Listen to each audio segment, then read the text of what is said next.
ఎరా ఎర్రి పప్ప ఎటువంటి కష్టమో పడుకుంటా అసలు ఏ కాల్పిష్టం లేకపోతే మీ నాన్న ఉన్నాడని ఒకే ఒక కారణంతో చెమట కూడా పట్టుకుంటా స్ట్రైట్గా ఎండి చేతిలో కూర్చొని నీకెంత పక్కరుంటే అమ్మ నాన్న తిప్పలు పెట్టి స్కూల్ ఫీజు కట్టి ఎల్కేజీ నుండి 10th వరకు కష్టపడి చదివి పాస్ అయ్యి ఇంట్లో ఈజీగా ఉన్న గ్రూపులన్నీ వదిలేసి ఎంపీసీ చదివితే ఇంజనీర్ అవగాలని చెప్తే కస్టమర్స్ అదే గ్రూప్ సెలెక్ట్ చేసుకొని ఫిజిక్స్ కోసం కెమిస్ట్రీ కోసం మ్యాథ్స్ కోసం నేను రోడ్లు పట్టి తిరిగి ఆ పీజీ కట్టలు ఈ పీజీ కట్టలని అమ్మ నాన్న హింస పెట్టి బోర్డు ఎగ్జామ్లో పాస్ అవడం కోసం క్లాస్లో టీ పెట్టుకొని రాత్రి అంతా చదివి అలారం పెట్టుకుని పొద్దున్నే లేచి మళ్ళీ చదివి తీరా పాస్ అయ్యాక ఎంసెట్లో ర్యాంక్ రాకపోతే లాంగ్ టర్మ్ కోచింగ్ తీసుకుని అప్పటికి సరైన ర్యాంక్ రాక అమ్మనాగలు తాకట్టు పెట్టి మేనేజ్మెంట్ కోటలో సీట్ సంపాదించి టెలిమిడియన్ వచ్చిన ఒక ఇంగ్లీష్ అర్థం కాక ఫస్ట్ నుండి 4th ఇయర్ దాకా ఉన్న అరియర్స్ అన్ని 4th ఇయర్లో ఒకేసారి క్లియర్ చేసుకుని సొసైటీలోకి వస్తే ఈ జనవంతరాన్ని ఉద్యోగాన్ని ఎదవాలని నీచంగా మాట్లాడుతున్న లెక్క చేయక ఉద్యోగం కోసం ఆ ఆఫీస్ ఈ ఆఫీస్ అని పిచ్చి పక్కల 4 ఏళ్ళుగా తిరుగుతున్నాను. నన్ను ఎందుకు పనికిరాదు తిండిదానికి మా నాన్న తిడుతుంటే ఒక్కొక్క మెతుకు గుంతులో దిగక ముళ్ళులో గుచ్చుకుంటుంటే మింగలేక కక్కలేక సస్తుపోతుంది. నాకు ఎవరో మానవాడు వచ్చి మంచి మనసుతో అవకాశం ఇస్తే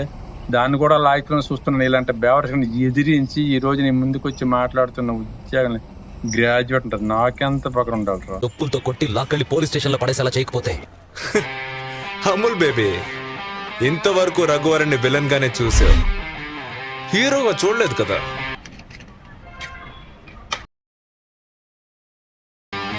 ఇక్కడ నుంచి చూపిస్తా.